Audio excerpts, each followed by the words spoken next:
Hey guys, it's John from Slots, Iowa. So back around the first of the year, I had intended on doing a video about what your New Year's resolution should be when you're going to the casino. And of course, I got busy and didn't get it done. But here on the 12th of January, I thought I'd do just a quick video talking about some things you need to keep in mind when you're going to the casino this year.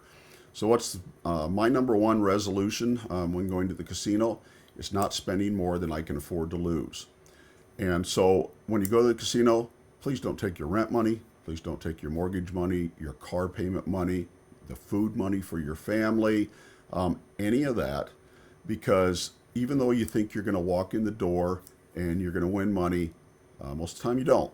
And that's why casinos are in business. They're in business to make money. And if everybody that goes there won, they wouldn't be there anymore. So please, please, please bet,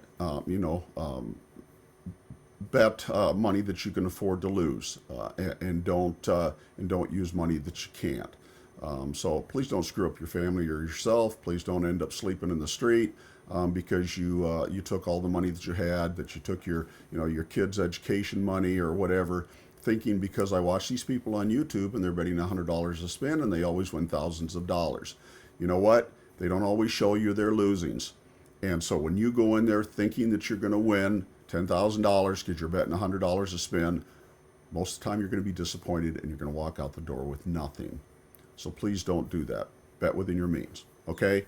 Always use your player's card. And some people think that casinos use your player's card to track you.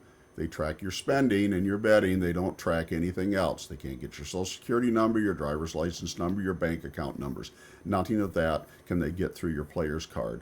And if you don't use your player's card, you're not going to get comps, free play, free meals, all that stuff. Okay? Now, there is a caveat to this. Okay? You should use your player's card when you go in. You're going to bet your normal amount. Let's say you're spending $400 or $500 a trip. You're going to be there 4, 5, 6 hours. But if you go to the casino, like I was thinking about going the other day, and I was just going to go up to the Isle Casino in Waterloo and use my free play, which unfortunately is only about $40. If I walk in there and only use my free play and walk out, do not use your player's card. I guess you'd have to use your player's card if you're going to use your free play. Let's say you're going to go to the casino and you're going to put $40 in the machine and walk out. Don't use your player's card because that skews the amount of money that you're betting and the amount of time you spend on the machine. How do they figure comps? They figure comps through time on machine. Okay? So again, let's say you're going to go to, like I'm going to Reno the end of the month. I'm going to spend 4 days there with a buddy. We're going on a Caesars trip. I don't want to go into the casino, spend 1 day, 3 hours, blow my whole amount of money that I brought to gamble and not go back the other 3 days. That's a problem. The casino sees that as an issue because you're not spending money throughout the 4 days. It's better to go in and spend $300 one day, $300 the next, $300 the next, okay, over a period of time. Time on machine. It's not good to go in and put $1,000 in the machine and bet for 2 hours and be done. That is going to screw up your comps, okay? So just make sure that if you're going to spend little money and little time, do not use your player's card. That's a bad idea. Okay, what else? Make sure you use your gamble box. Okay, here, let me grab it.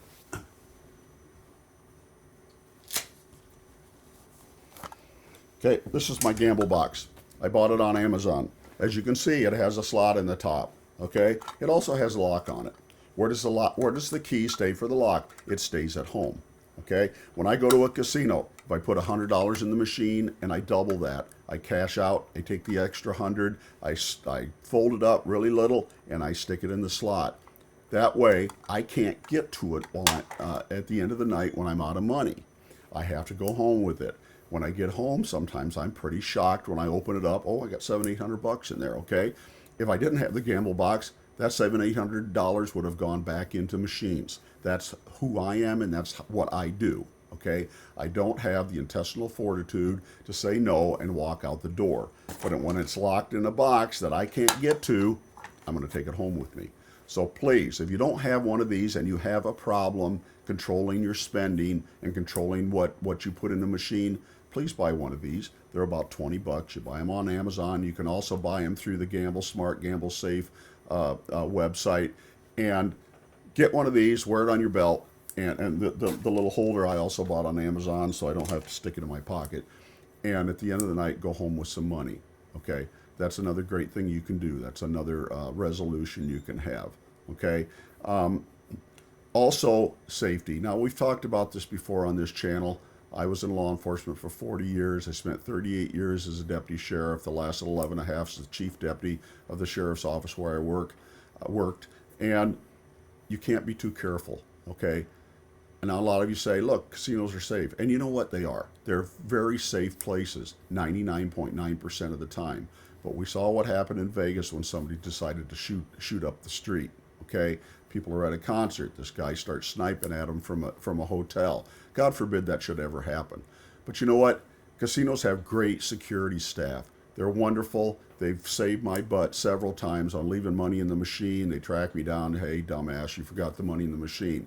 They're awesome, but most of them are not armed. Now, if you go to Vegas, some of them are. But in Iowa, security staff are not armed, okay? Somebody walks in with an automatic rifle.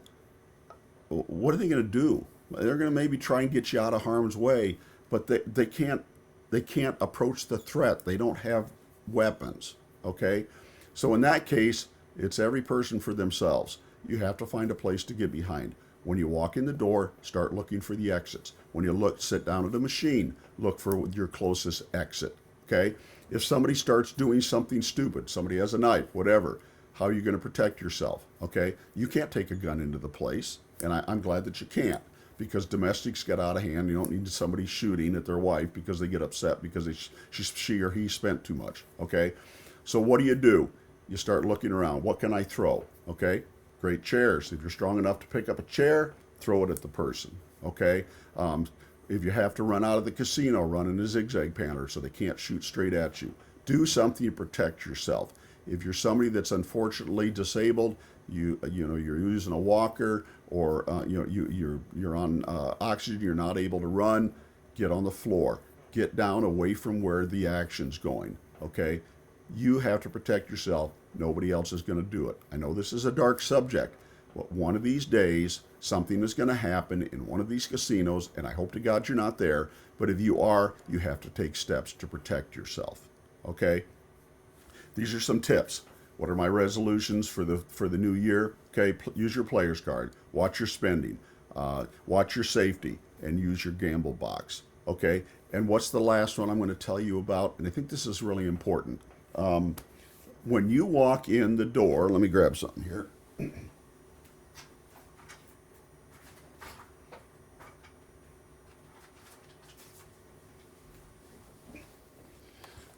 Here's a dollar bill. Okay. When you walk in the door, what does a $100 bill become? It becomes a dollar bill.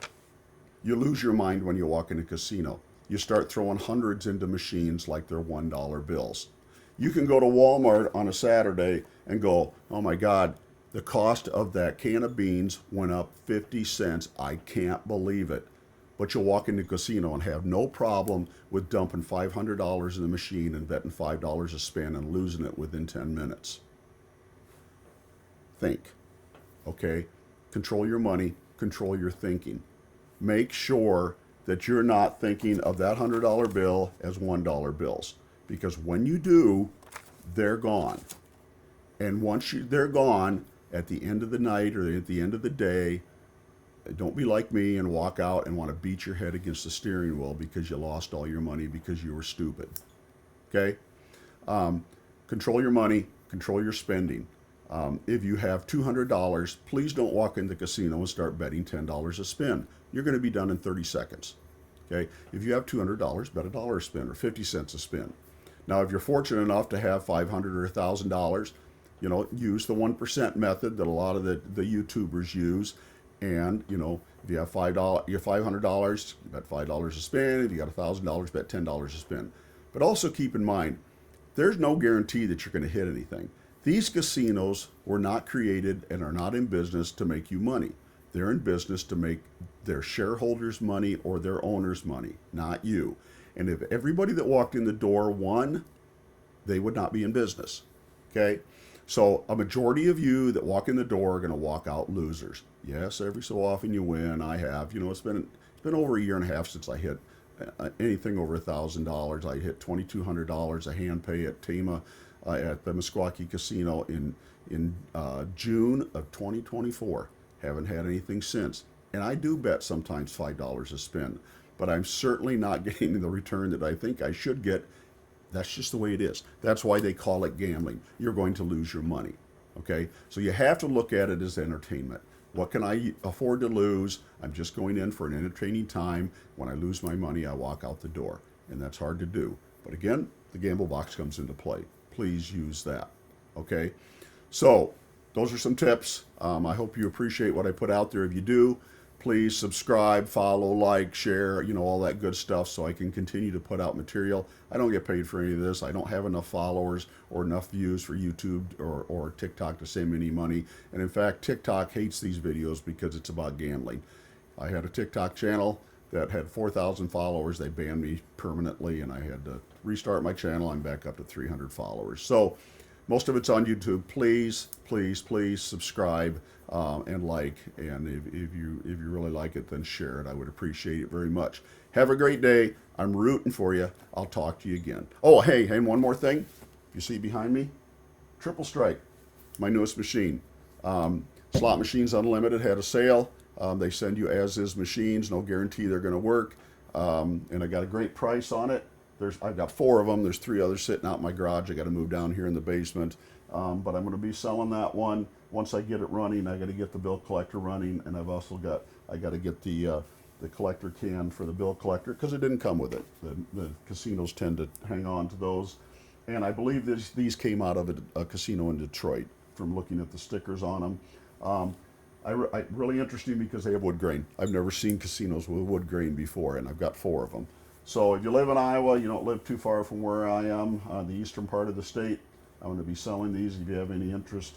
I'll be putting LEDs in all of them. I've been cleaning up the reels and getting the smoke and all that out of them, but really beautiful machine, looks great. So anyway, I thought I'd show that off. I enjoy buying old machines, fixing them up and selling them. So anyway, have a great day. I'll talk to you later.